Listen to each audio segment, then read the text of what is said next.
Good morning. So, Yeah, thanks for joining us. yeah. As Thanks a lot. president Thanks a lot. of the Tobago Business Association, we've heard these statements about looming or active food shortages in Tobago. I saw release some Faith Be Israel that those are inaccurate. What say you from the business community perspective? Good morning, Richard, by the way. Good morning. Yeah. Hi. Good morning, all of you, and good morning, Trinidad and Tobago. You know, the thing is, what I found interesting is that first of all, I saw two rather corpulent-looking gentlemen coming forth and speaking about a food shortage. I mean, I think for starters, certainly if there was a food shortage, it doesn't seem to be affecting them at all. Let's start with that. But separate and apart from that, there's the issue of the fact and figures, Paul, because, you know, I always ask the hard questions and I say, okay, if there is this great food crisis, then let's see the hard facts, the figures. Let us see where, you know, business persons can produce their stock books, their stock records, their warehouse records, and show, well, look, I ordered 10 bales of sugar and I got one or I got none, or, you know, this is my inventory record to show that my supply. You only hear the histrionics and, you know, the cries that, you know, like Chicken Little, the sky is falling. But yet still nobody produces any hard data to support these claims. And I'll tell you why I ask these questions. You know, I mean, the point is, you know, we always have to be brave enough to ask the difficult and uncomfortable questions in circumstances such as this, because you look at this scenario, most of the food supply that comes to Tobago from Trinidad or elsewhere would come up on the smaller trucks, which would be the 1 ton and 1.5 ton trucks.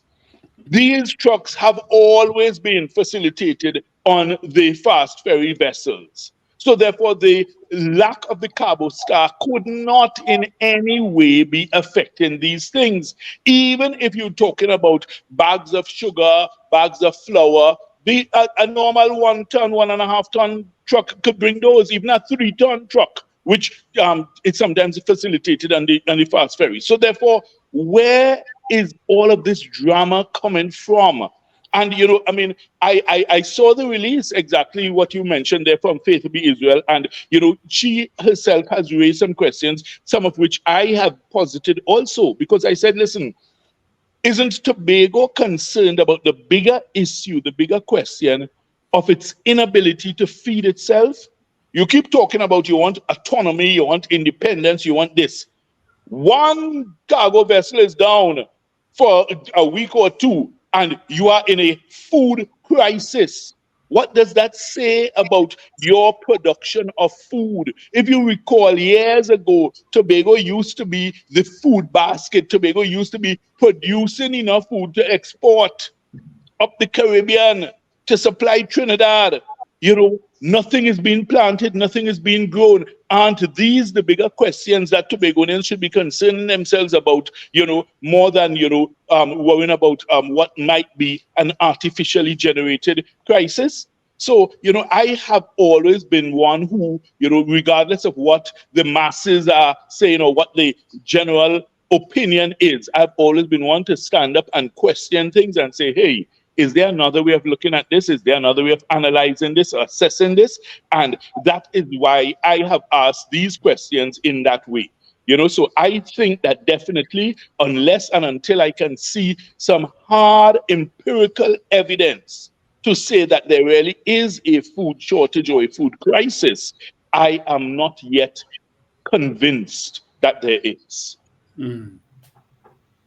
Is this a more of a business slash profitability cry from some members of the business community, as opposed to an actual food shortage? In other words, a stock and inventory issue that they're projecting ahead on, that they want to stave off if they think it may affect their profitability? Well, it might be. I mean, I don't want to speculate, but my point is, if you're telling me that, look, You cannot get the large flatbeds and the big trailers, which would bring up things like I-beams, long lengths of steel, precast concrete products, the huge bags of sand, or the massive pallets of cement. Then if you tell me those things for the construction industry, for hardwares and stuff like that, then I could understand that, because those things could only come on the cargo vessel, right? But when you start, ratcheting up this conversation about, a food shortage, I think, I don't know, unless we really have the evidence to prove that, I think that we have to be careful of, not crying wolf in the circumstances. And I thought it strange, to be very honest, as I told my colleague in the newsroom the day before yesterday when I heard it, that if there were a food shortage in Tobago, or a looming food shortage, given what we've come to expect of Mr. Augustine, the chief secretary, he would have been shouting from the top of the mountain about it. Front and center, he would have been, and he would have probably parlayed it to say that it's a plot by Trinidad to starve Tobagonians to death, and, etc., etc., because, the platform rhetoric, they sometimes get carried away with. But you're quite right, Paul. And instead, Faith B. Israel, who is, I think, deputy leader in the party, the newly formed party, or certainly one of the higher ups, and she's the secretary for health. She has basically rubbished the claim about a food shortage. My question also is, why aren't we looking at these bigger picture issues? I've also raised the issue in my capacity as chairman of the Tobago Business Chamber as to why Port Authority has not provided a second cargo vessel for this run, in the sense that, okay, as part of proper planning and management of any entity or any enterprise, one would think that you always cater for a backup, because you know that things can happen.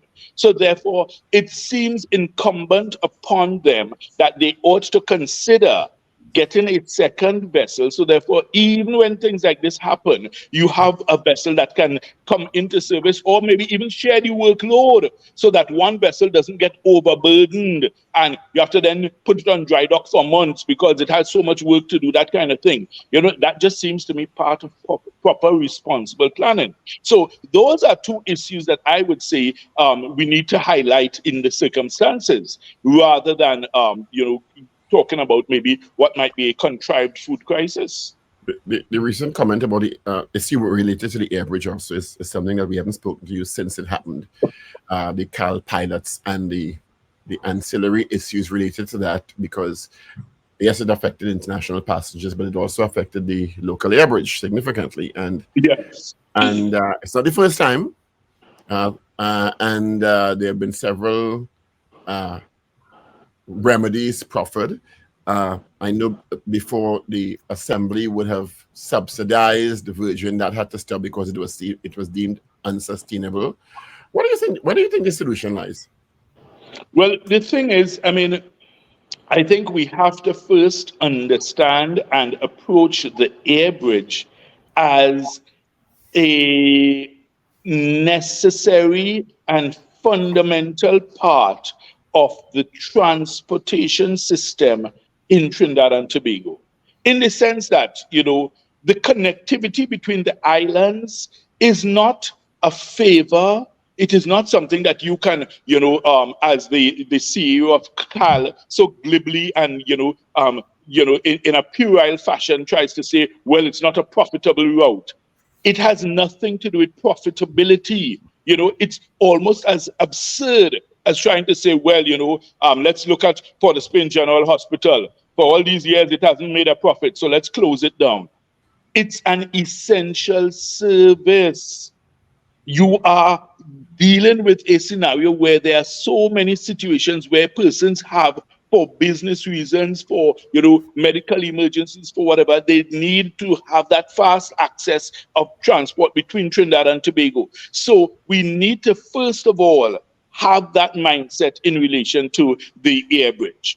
Secondly, there are many ways that you can actually make it more profitable than it is, even though you may never achieve a level of overall profitability. But there are ways that you can increase your efficiencies on the service, right? And they do not explore that. We have suggested as a business chamber that you introduce a two-tiered or a three-tiered fare system. So in other words, all right, the current basic fare is $400 for a round trip. Then what we have suggested is you introduce a $500 fare, a $600 fare, you know. So therefore, if it is that someone comes and they says, well, look, I don't have a booking, but I need to get to Tobago, they say, all right, you see, you will pay the $600 price if you really want to go. And you would find that most people who really have a genuine emergency, they will have no problem paying that. So therefore, you are getting, look how easily you're getting $200 extra from one person. If you have, say, for instance, 500 persons for the day paying that, you know, do the math, if you understand me. And it's a simple thing. So in other words, you are allowing persons who have genuine emergencies or who need to travel immediately the option to say, well, look, hey, pay the higher fare and you will go immediately. You But know? wasn't that the thinking though, Martin, behind the $50 change fee? Is it Not at all. Not at all. The $50 change fee is a punitive penalty that has been imposed, and it's the most absurd thing. You know, I mean, listen to how palpably absurd and patently stupid it is. I have personally experienced this, and I can tell you as a fact. All right, in a scenario where I had a Tobago, Port of Spain, Tobago round trip booked on Cal. All right, I had another ticket purchased because I moved up my travel date and I came to Trinidad earlier, right? Using Cal. Okay. When I went to the airport in Piaco to use the return leg of the other ticket to come back, they said, no, I cannot use that. I have to pay a fee to reverse the order of the ticket. Now, imagine the nonsense we're talking here. So I said, well, what are you talking about? They said, well, we don't have any evidence as to how you got to Trinidad because you didn't use the first leg of this. I said, what the hell does it matter? I am here. Exactly. Yes. Even if I took the boat and came down, what does it matter to you? Even if they beam you across. or even if I did that, what's in you? Across, so you swim. And swim like to Trinidad. Yeah. But they are saying you have to pay now a reversal fee to reverse the order of the ticket and then a date change fee. You know, that's I think one of the fundamental flaws in this thinking in this scenario with the Airbridge is that Cal amalgamates the Tobago Trinidad Airbridge route with the regional and international operations. And I'll tell you why. It goes back to the premise you referenced earlier on. This is not a profit. This is Trinidad and Tobago. And the state has a responsibility. Yes. To have a link, an effective link between Trinidad and Tobago, in this case, sea and air. Right? It is not a profit driven. That can't be that's a social and national issue, right? That's right. So Cal in its budgeting should be putting aside a subvention, well, the state, let me see the Ministry of Finance, a subvention that covers that cost. And if the airline can generate the money to match that, fine. If not, it kicks in. Because that is an essential service. And to amalgamate and say, well, the whole airline is not making profit, and you lump that in, to me, is really stupid. Because Paul, I couldn't agree with you more. It is not the same thing as the regional international legs of the operations. But not just that, the point is they have engaged in flights of fancy and all sorts of frolics whereby they are frittering away millions and billions in other regional and international ventures. Remember, they were thinking of, I think at one point, some flight from Brazil, right? Then we see them expanding now. You have flights going to St. Kitts. You have flights going to Cuba. Right? So the question I can stand corrected by that. My understanding, and I cannot substantiate it, but I'll suggest it anyway, is that they have they bought new craft and plan to explore linkages to South America. Now, this is not the first iteration of Cal trying to maximize new routes for profits, but it always seems like it ends up in a folly after a while because it falls flat. The airline starts to go from profitable to sinking, and then everything turns ulmas. Of course. And then let's not forget that they purchased Air Jamaica. Remember? So in other words, you are a drowning, sinking airline, but yet still you go in and buy another drowning, that sinking was a friend airline. thing. That was a friend thing. No, but we cannot afford to I do agree. I agree.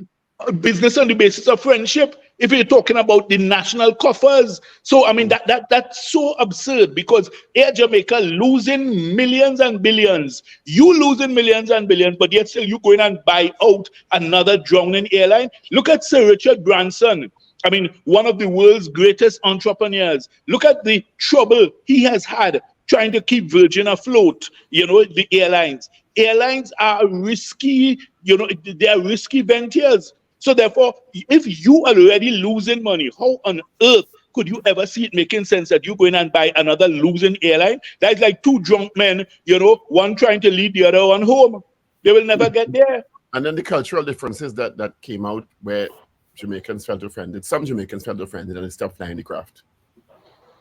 And not just that, remember also, we had scenarios where Jamaican Airlines had previously incurred so many penalties at international airports because of so many drug busts that occurred on their craft. And you go in and inherit that? I mean, I don't know. How on earth could you then tell anybody that, oh, well, you can't put on more flights on the Tobago run because the Tobago run is not profitable after you've been, wasting money in the hundreds of millions on foolish ventures like that. So these are the concerns I have. And I fully agree with you, Paul, that they have to change their thinking and understand that this is an essential service you are offering. And I mean, just a simple suggestion I have given there in terms of the three-tiered fare, I think that alone can help to bring in more revenue if they are serious. Well, if we could switch now, I see the political scenario in Tobago is also still very interesting and fertile.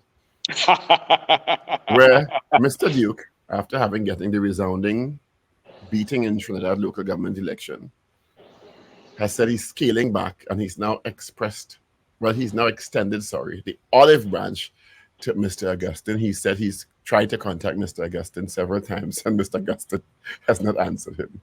Your thoughts?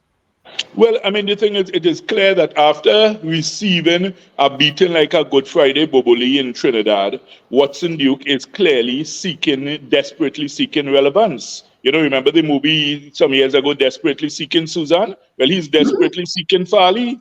Because at the end of the day, the scenario now is that he needs Farley, but Farley does not need him.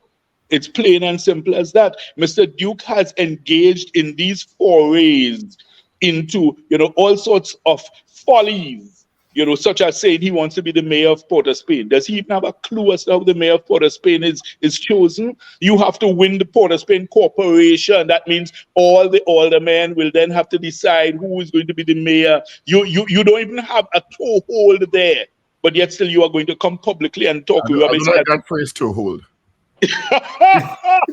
Oh my! That's an unfortunate phrase to use in this circumstance. Can you get to rephrase that counselor? Martin, it came out innocent. It came out innocent, Martin. Mr. Duke. I don't think you should be using toehold when we're talking about Watson Duke. I ain't good at all.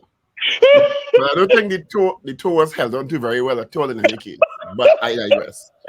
Oh my God, fellas, you're all gonna kill me.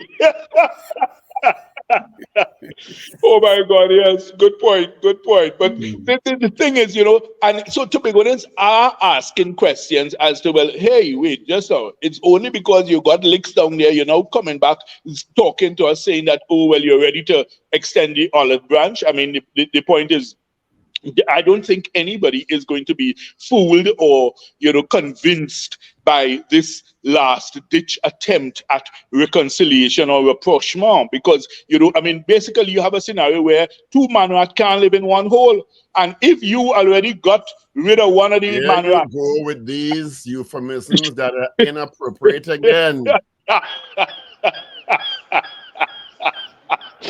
Oh my God! I You think it's can't be only because using it those wasn't Duke. euphemisms with Duke and Farley. It is highly inappropriate. I am defending liability. It's seriously related to this platform.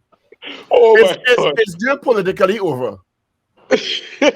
Yes, and we said that already. I asked you, Wendell. I asked Martin George. But we established that long time. Well, the thing is, he's a street fighter. Let's not forget that. He's a street fighter. He could get down and dirty at a moment's notice. All right. And he does have, his base in Roxborough. So I would imagine that he can probably still carry that seat in the THA election. So I wouldn't say that his days are over, but certainly he needs a bush bath. He needs to bathe with some blue soap and, whatever other local remedies they have bathtub, to cleanse. Yes, seriously, because I don't think in his present iteration, he has much relevance outside of his little area of Roxborough. I think the question should be asked, one of the questions should be asked, where is he getting the financing from to spend all this money on all these elections? Wendell, offering serious money in Port of Spain. Wendell, UNC, where he getting the money from? No, I'm lost. Where's he getting the money from, Martin George? You just said that you deal with empiricism and hard facts. Where's he getting the money from? UNC, Paul. UNC, Paul. I have nothing else to say. With the subtlety of it. I have nothing else to say. No, but it's I asked that innocent question. You did. Right, so let's get back into seriousness now. So all right, we are going into a new parliamentary session. I doubt that the autonomy issue is going to come up in this parliamentary session again, unfortunately. Is that a husky, Martin? It's a Samoyed. Oh, nice. Yeah, a Russian dog. Nice. What do you expect as a citizen of Tobago? Well, Trinidad and Tobago, but as a resident of Tobago, in the last quarter of this year, moving into 2024? In terms of the issue of autonomy? Not autonomy generally, but I mean, the political scene has been so tumultuous. Tobagonians, to me, have been beat up because they asked for a change. They demanded a change by their vote. The change has been tumultuous at best. There's so much has happened in the last 9 months in Trinidad and Tobago, and in particular Tobago. And now, whatever the machinations are, people want better lives. People want stability. Yes. Well, interestingly enough, and Paul, it appears that for whatever reason, it appears that Tobagonians seem in some way to be allowing the TPP and Mr. Farley Augustine and his team to have a chance to prove themselves. I think they recognize that, look, yes, they've made mistakes and they are a neophyte bunch who appear not to always at times have the best advice or the best advisors around them. But it seems that Tobagonians at this point generally are still willing to allow them the opportunity to, get it right. So, I think Mr. Augustine has a really wonderful opportunity because he's getting a blight from Tobagonians generally to say, well, hey, listen, boy, we're giving you a chance, settle yourself, get this right. But the point is he needs to get it right because you have the PNM waiting in the wings. They are not going to roll over and die because they recognize the importance of Tobago, particularly in the national context with the 2 Tobago seats. You see, so really and truly, the general election of 2025 is going to be largely pivotal on those 2 Tobago seats because when you look at the current numbers, you have 23-18. You take 2 from 23, you're down to 21. You add 2 to 18, you're up to 20. if you understand me. So therefore, basically, they're talking about one seat there could swing the balance of power. So therefore, those 2 Tobago seats are critical in terms of the context of the general election. And I mean, we imagine that the PNM is fully aware of that, because I don't think there's any party that is as good as preparing themselves or fighting elections as the PNM. They have the years of experience, and they have the gravitas and the know-how and the political machinery, a well-oiled political machinery. So they know very well that those 2 Tobago seats are going to be critical. Mr. Duke also knows that. Mr. Augustine also knows that, because you heard Mr. Augustine talking already about winning those 2 seats and then looking to leverage that. Mr. Duke has said the same thing. So everybody's eyeing those 2 Tobago seats. And as I said, so also will be the PNM. That's true. But the current iteration is 2219, though. So it's 2219. It's a lot closer than you think. Yeah. Which makes it worse. That's right. Yes, you're correct. Which makes it worse. Yes. Yes. You're correct. The 2 Tobago but yes, Tobago can be the king or queen maker. Tobago can be the king or queen maker very easily, Yes, that's right. Let's not forget St. Vincent, where with 1 seat, James' son Mitchell became prime minister, because their total was 15, and you had 7, and he had 1 seat, and with his one was greater than 7. How do you assess the outcome of the LG in terms of performance of both parties? Well, when one looks at it, I mean, while with the corporations being split evenly 7-7, one may be tempted to say there was no clear winner. I would say that there was a clear loser, in the sense that the PNM being incumbent, so to speak, in central government, and with the erosion into some of the areas where they held, power, the loss of 1 or 2 seats of councillors, I would say that if you were to declare a loser as opposed to declaring a winner, I would say that the PNM lost. You also look at the body language, and you heard the words from the Prime Minister. Those were not the words of a winner when he says it could have been worse. That is not what you say when you win. Nobody wins something and then says, well, it could have been worse. No. So I think clearly they recognize that they've maybe lost the implication is he was expecting worse. Yes, I think the polls were and that's my point. Yes. That's my point. That's my point. So therefore, you look at it and you recognize that, look, it's not a scenario where they can, go back to Balize House, rejoicing and singing Kumbaya and saying, well, yes, we scored a resounding victory. On the other hand, you also had this scenario where the UNC has not been able to make any significant inroads in areas outside of their traditional strongholds. And that has always been the problem of the UNC. And I'll tell you why. Just to interject in that, the UNC ceded several of those divisions to the NTA. Was that strategically profitable, or did the NTA have a positive impact on them? Paul, that's the point I'm coming to.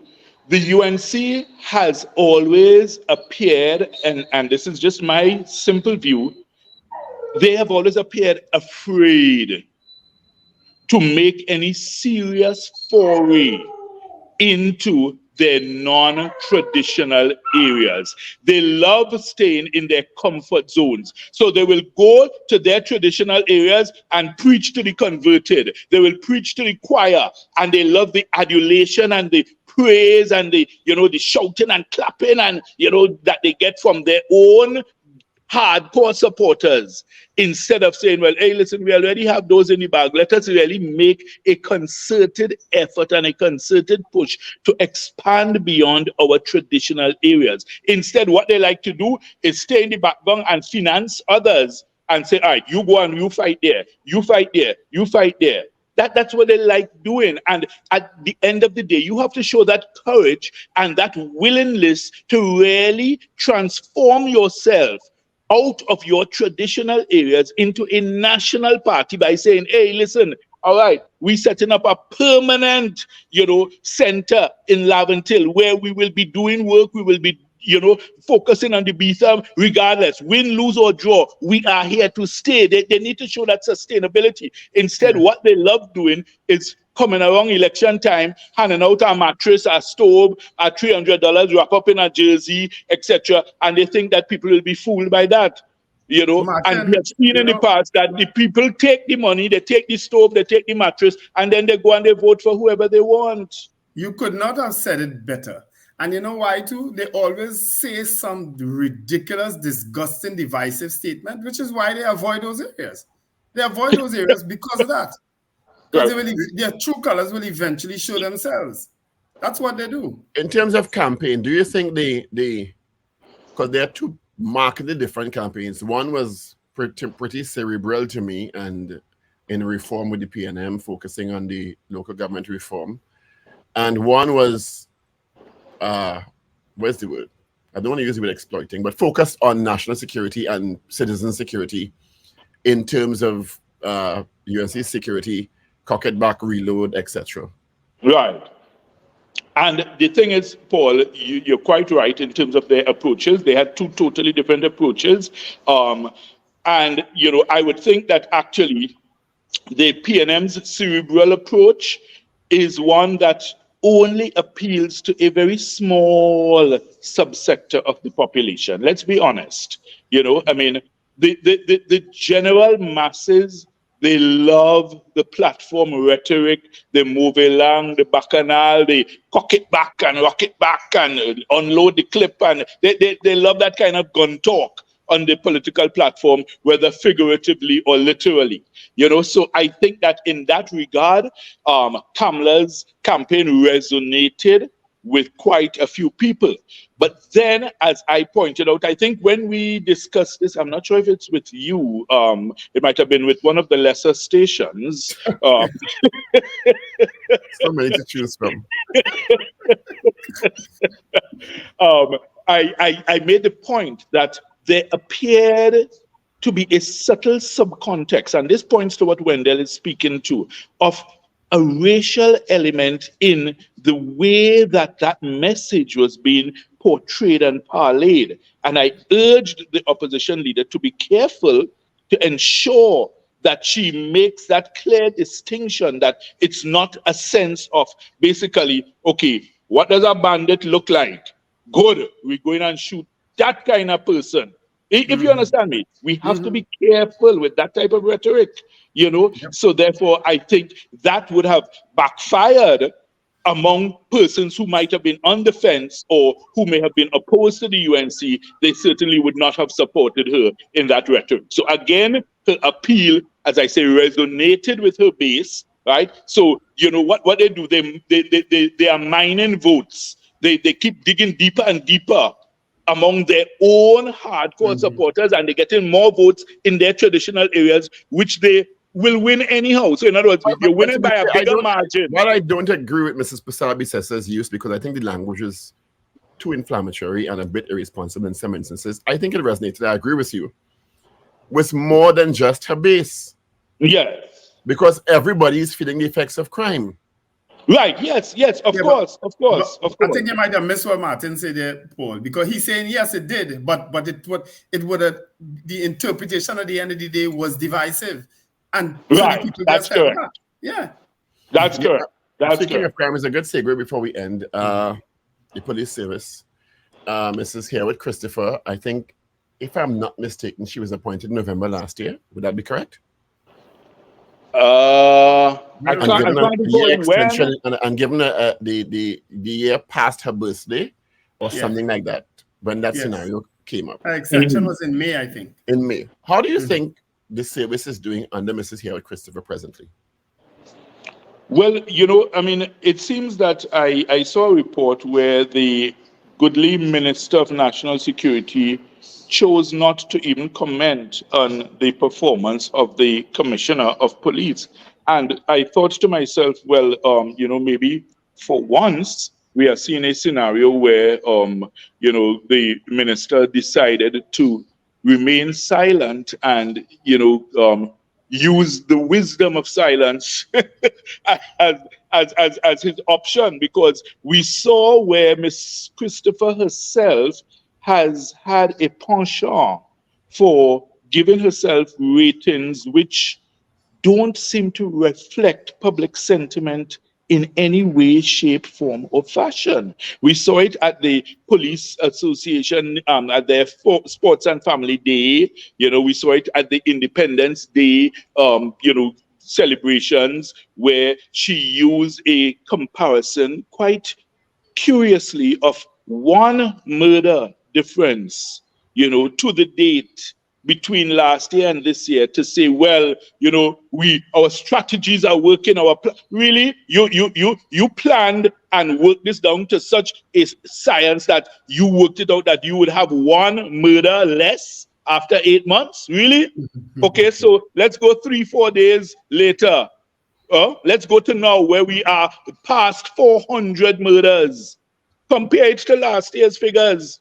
Where does that leave us? I mean, come on, you're insulting the intelligence of the population. Not a great communicator, and I see that with no reservation at all. But to be fair, on the other side of the conversation, the police have had some successes. They dealt with the 3D machine printing scenario. They broke up a meth lab. They broke up another type of synthetic drug lab. They've had some successes. I don't think they've maximized them well. I mean, there's the $21 million cocaine fine. $21 million yes. So I understand that, Paul. I understand that. But my point is, the true measure of the success of the police service in this regard has to do with how each and every one of us feels.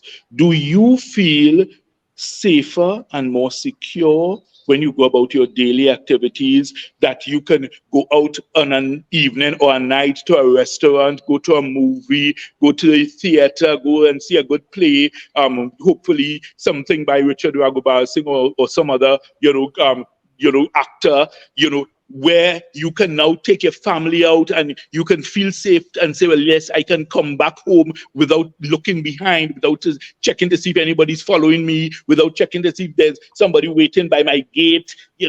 That is really the true measure of it. And, I have friends who tell me they feel much safer and more secure when they go abroad and they, then they could relax and let their hair down and, that kind of thing, as opposed to when they're back in Trinidad. I think the answer to that is no for me. But added to that is, I think if the public got a sense or had a feeling that the police had the criminals under siege and they were subduing them, it would also add to that feeling. Of course, indeed. And I don't think the public feels that way. And that, I think, is really the true measure of it. But gentlemen, I have to ask to be excused. I realize I have another appointment. and I know checkout time is coming up, so. You have a checkout time? Hey, Martin, thank you for being with us.